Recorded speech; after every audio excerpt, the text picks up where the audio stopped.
Hey everybody, and welcome to the June 2021 edition of my film/TV log series. And if you saw the first one, you already know what this is, and if you haven't, go watch it.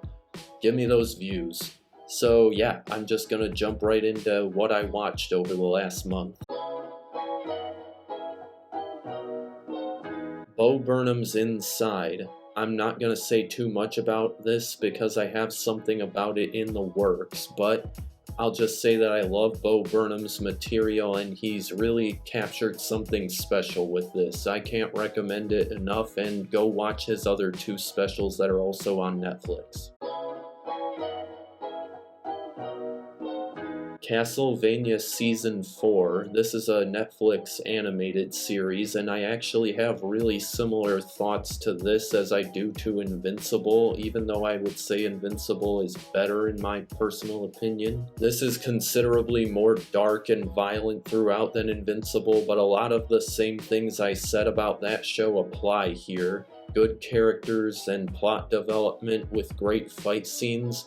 But Castlevania, I think the quality of the animation is noticeably more inconsistent. Also, the voice acting is pretty one note, which gets really annoying sometimes. Even having said that though, I still enjoy this show, and if you're into fantasy, particularly dark fantasy, you should give this a watch. I think the first two seasons are better, and season 3 is definitely the worst so far, but still not terrible. However, I am a little bit concerned that with the end of this season, they're kind of stretching this premise a little thin, but 7 out of 10. Cruella was bad, and I already made a review explaining why I think it's bad. Doubt. This is probably best described as an actor's movie, but not in the traditional Oscar baity way of trying to go for as big of a performance as possible. Instead, this is a case where we see total professionals at their craft, just showcasing the subtlety of communicating the essence of all of their characters. This movie got a whopping 4 acting nominations at the Oscars, and I honestly can't say that any of them were undeserving.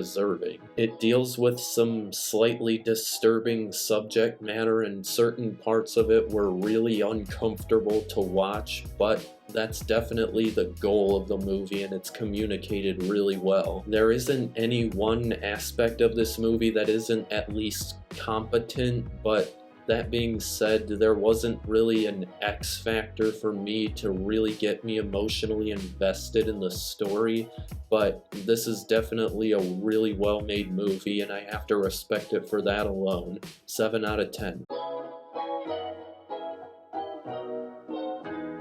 F9, or F9 as I'm calling it now. I've never really been a fan of this series, so when I saw a bunch of reviews for this movie saying that it completely embraces its own absurdity, I thought that this would probably be a good time. Now, does it actually do that? Not really. There is kind of a running joke in this movie about how the characters are basically invincible, but it seemed kind of limited to the comedic side characters, and everybody else seemed to be playing it dead straight. This just seems like a weird movie to give credit for that kind of thing, because it is the 9th movie in the series after all, and I think you have to have some kind of self-awareness when, for the entirety of it, your characters have been surviving insane stunts and crashes that no normal person would ever survive. I don't think it's a secret that the only reason anybody even watches these movies anymore is to just see what kind of ridiculous stunts they come up with to do with a car next, and on that front, I think it's more or less on par with the rest of the series, and like I said, the rest of the series isn't really my thing. I've never been a fan of it, so I guess if you're a fan of these movies, you'll probably like this one, and if you're not, then you probably won't watch it. 4 out of 10.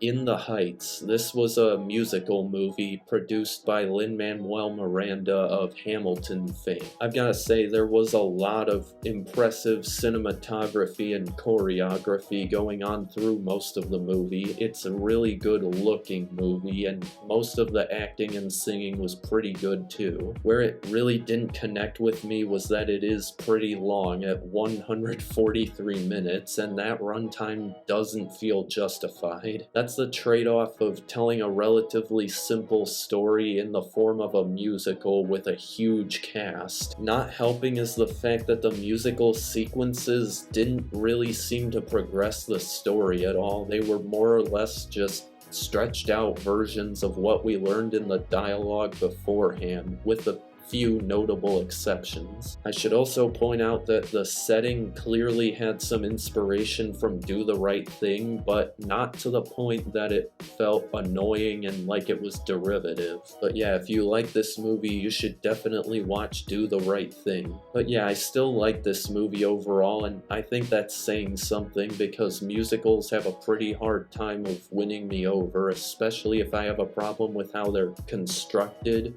But yeah, I definitely recommend this, especially if you like musicals. 6 out of 10. Nobody. This movie came out in February, and from the marketing, it didn't really seem like something I'd be all that interested in, but then I heard some pretty high praises about this from people that I follow pretty regularly, so I figured eventually I'd give it a chance, and now that I have given it a chance, I kind of loved it. It's not a masterpiece by any means, but in terms of what I want out of an action comedy, it delivers a lot of it. The stakes are high, but it's still having fun with its admittedly goofy premise, and it still has legitimately impressive stunt work and great presentation. Bob Odenkirk did his own stunts for this movie, and it shows. Really, this made me realize how much I was kind of starving for high-quality campiness. It kind of reminds me of the Sam Raimi Spider-Man movies in terms of its tone. My biggest problem was probably that the main villain had a pretty weak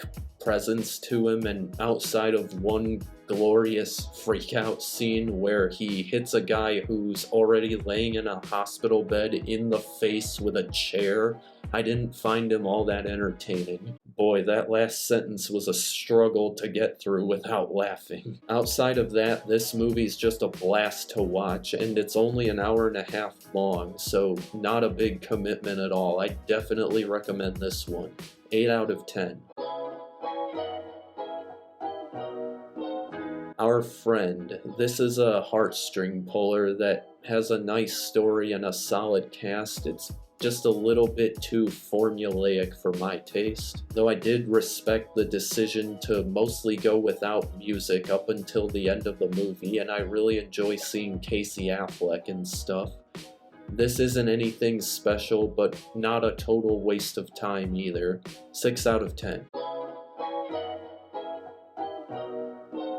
Oxygen. This is a French movie that's currently on Netflix, and it centers around a woman who wakes up in a futuristic cryogenic chamber and has to figure out a way to get out of it before her oxygen levels run out. Now, anyone who really knows me knows that I'm a sucker for a good contained location movie, and the unique setting of this movie brings out some really good claustrophobic tension, and it's really interesting to see these events play out. And everything's really hammered home by the great lead performance from Mélanie Laurent.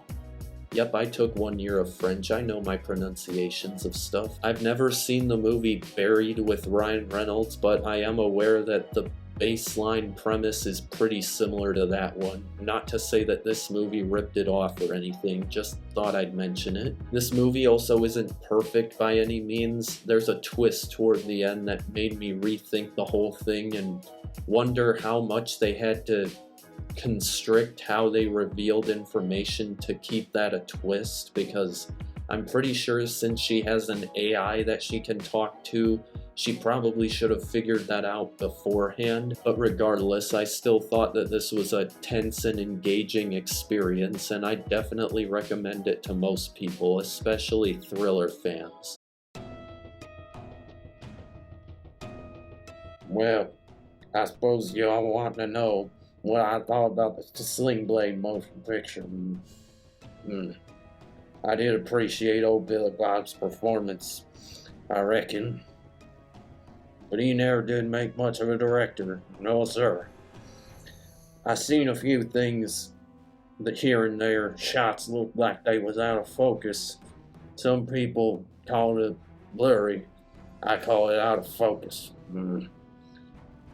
I seen things like it before, so I did feel a little familiar with it, even though I'd never seen it. The little boy in it grew up to be in the worst Fast and Furious movie too. I reckon that's fate right there. And I happened to watch them two in the same month. Once I saw old Billy Bob trying his best, I figured this getting a 6 out of 10. So that's what I did. I took the quality of the movie as a whole and come up with that. I give it a 6 out of 10. Some people call it 3 out of 5. I call it a 6 out of 10. I'll be accepting my Oscar in the mail, please. So yeah, that does it for my June 2021 edition of my film/TV log series. And if you like this video, and subscribe to my channel if you haven't already. Help spread the word. Thank you. Have a good day.